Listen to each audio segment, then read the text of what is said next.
ഇങ്ങനെയുണ്ട് വെറൈറ്റി ആയിട്ടുള്ള ഇതളുവിൻ്റെ സ്കൂളിൽ ഒരു വീണ്ടും പരിപാടി വന്നിരിക്കുകയാണ് കേട്ടോ. ഇതളുവിൻ്റെ സ്കൂളിലെ പരിപാടിക്കല്ലാണ്ട് ഞാൻ ക്രാഫ്റ്റ് കൈകൊണ്ട് തൊട്ടില്ലെന്ന് നിങ്ങൾക്ക് എല്ലാവർക്കും അറിയാവുന്നത് കൊണ്ട് നമ്മളിന്ന് ഇതളുവിൻ്റെ സ്കൂളിൽ ഒരു ഫാൻസി ഡ്രസ് കോമ്പറ്റീഷന് വേണ്ടിയിട്ടുള്ള തയ്യാറെടുപ്പിലാണ്.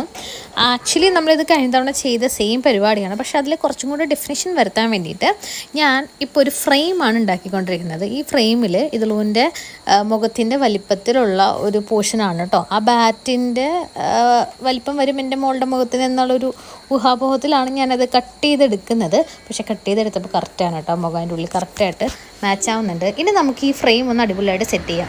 എൻ്റെ മനസ്സിൽ ആ ഫ്രെയിം പിടിച്ചിട്ട് വരുന്ന ആ ഒരു സീക്വൻസില്ലേ, അതാണ് എൻ്റെ മനസ്സിലുള്ളത്. അപ്പം ഞാൻ അതനുസരിച്ചാണ് സെറ്റപ്പ് ആക്കാൻ വേണ്ടി പോകുന്നത് കേട്ടോ. അപ്പോൾ നണ്ണിൻ്റെ വെയിലും കാര്യങ്ങളൊക്കെ ഞാൻ വരച്ച് അതിൽ സെറ്റാക്കാമെന്ന് വിചാരിച്ചു. ആദ്യം നമ്മൾ പ്രിൻ്റ് ഔട്ട് എടുത്ത് ഒട്ടിക്കാമെന്ന് വിചാരിച്ചു. പിന്നെ വിചാരിച്ചു വേണ്ട, നമ്മുടെ കയ്യിൽ ബ്രഷും പെയിൻ്റൊക്കെ വെറുതെ ഇരിക്കുമ്പോൾ നമ്മൾ എന്തിനാണ് വെറുതെ കാശ് കൊടുക്കുന്നത്. അങ്ങനെ ഞാൻ ഏതായാലും ഒറ്റയ്ക്ക് തന്നെ അങ്ങോട്ട് ചെയ്ത് പരിപാടിയൊക്കെ സെറ്റ് ചെയ്യാമെന്ന് വിചാരിച്ചു. അങ്ങനെ നമ്മൾ നല്ല രീതിയിൽ അത് പെയിൻറ്റ് ചെയ്ത് അടിപൊളിയാക്കിക്കൊണ്ടിരിക്കുകയാണ്. ഇങ്ങനത്തെ കാര്യങ്ങൾ വരച്ചുണ്ടാക്കാനായിട്ട് എൻ്റെ ഇൻട്രസ്റ്റ് എത്ര ശതമാനമാണെന്ന് എൻ്റെ വീട്ടുകാരോട് ചോദിച്ചാൽ അറിയാം. എസ്പെഷ്യലി ഇതിലൂന് വേണ്ടിയിട്ട്. ഇതിനൊക്കെ ഒരാളാണ് കാരണം. That is my father. എൻ്റെ അച്ഛൻ ഞങ്ങൾ സ്കൂളിൽ പഠിക്കുന്ന സമയത്ത് ഒരു സാധനം ഓർഡിനറി ആയിട്ട് കൊണ്ടുപോകാൻ സമ്മതിക്കില്ല. ഒരു ചെറിയൊരു ചാർട്ട് പേപ്പർ ചെയ്യാൻ പറഞ്ഞാലും അച്ഛൻ അതിൽ എന്തെങ്കിലുമൊക്കെ വെറൈറ്റി വേണം, അല്ലെങ്കിൽ എന്തെങ്കിലും എക്സ്ട്രാ ഓർഡിനറി വേണമെന്ന് ഭയങ്കര നിർബന്ധമുള്ള ഒരാളായിരുന്നു. അപ്പോൾ എൻ്റെ മോൾ സ്കൂളിൽ പോകാനും അംഗനവാടിയിലൊക്കെ പോകാൻ തുടങ്ങിയപ്പോൾ എൻ്റെ മനസ്സിലും സെയിം സാധനം തന്നെയാണ് വന്നുകൊണ്ടിരുന്നത്.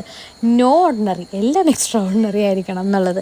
നമുക്ക് പ്രൈസ് കിട്ടുമോ ഇല്ലയോ, അല്ലെങ്കിൽ അവരത് മോളിൽ ചെന്ന് പെർഫോം ചെയ്യുമോ ഇല്ലയോ, അതൊന്നും നമ്മൾ മാറ്റർ ചെയ്യുന്നില്ല. അതൊക്കെ സെക്കൻഡറി ആണ്.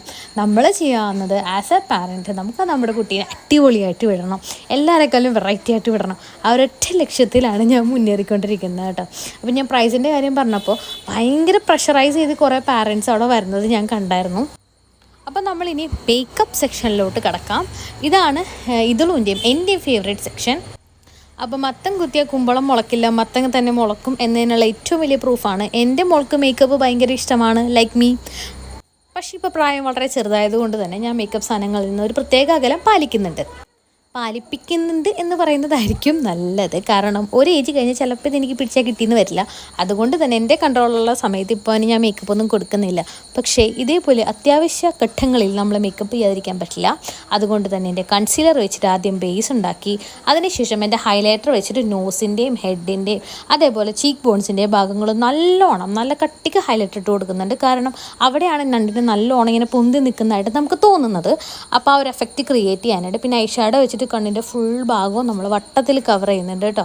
പിന്നെ ഇതൊക്കെ കാണുമ്പോൾ വിചാരിക്കും ഈ കുട്ടി എന്ത് നല്ല കുട്ടിയാണ്, ഇതിരുന്ന് തരുന്നുണ്ടല്ലോ. ഞാനിവിടെ ഉണ്ടാക്കാത്ത കഥകളൊന്നുമില്ല. നണ്ണിനെ ഞാനിപ്പോൾ എറണാകുളം പാർക്കിൽ വരെ എത്തിച്ചു. അപ്പോഴാണ് ഈ കൊച്ചിങ്ങനെ ഇരിക്കുന്നത്. ഒരു കഥ തീരും, കുട്ടി എഴുന്നേറ്റ് പോകും, അടുത്ത കഥ പറയും, കുട്ടി വരും. അങ്ങനെ ഞാനിപ്പോൾ നണ്ണിനെ ഏകദേശം നമ്മുടെ പഞ്ചായത്തിൽ വരെ എത്തിച്ചിട്ടുണ്ട്.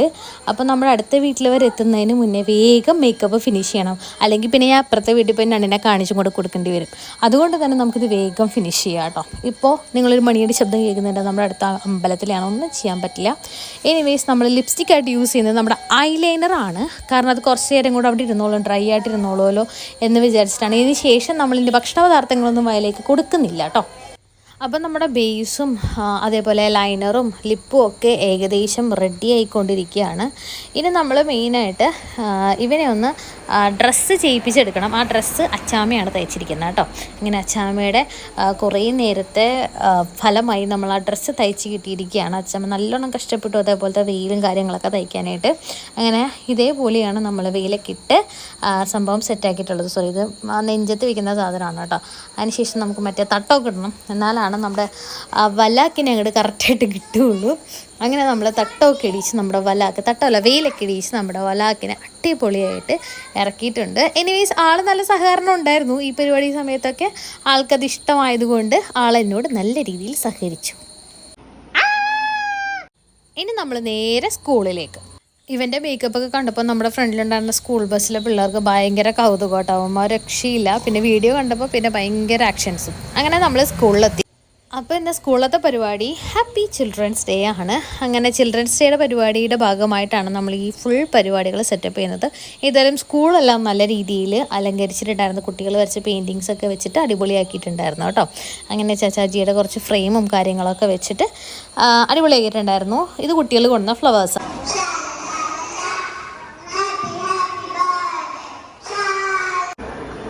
പ്രചരിപ്പിക്കുന്നതിനും നവകേരളം സൃഷ്ടിക്കുന്നതിന് പ്രചരിപ്പിക്കുന്നതിനും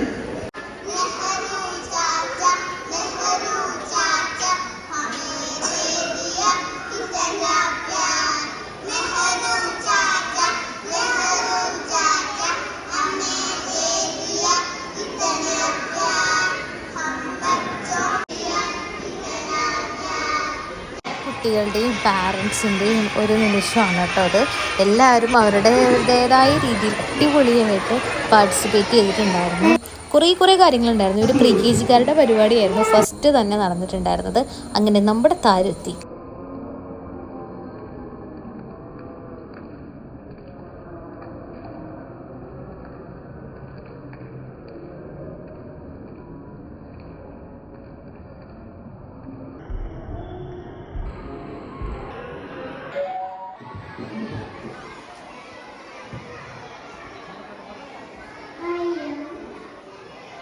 ഇതിൽ നമ്മൾ കുറേ കാര്യങ്ങൾ പ്ലാൻ ചെയ്തിട്ടുണ്ടായിരുന്നു. പ്ലാൻ ചെയ്ത പോലെ ഒന്നും നടന്നില്ല. ആൾ എന്നെ നോക്കി, എന്നെ കണ്ടില്ല. അപ്പോൾ കാര്യങ്ങളെല്ലാം മറന്നുപോയി.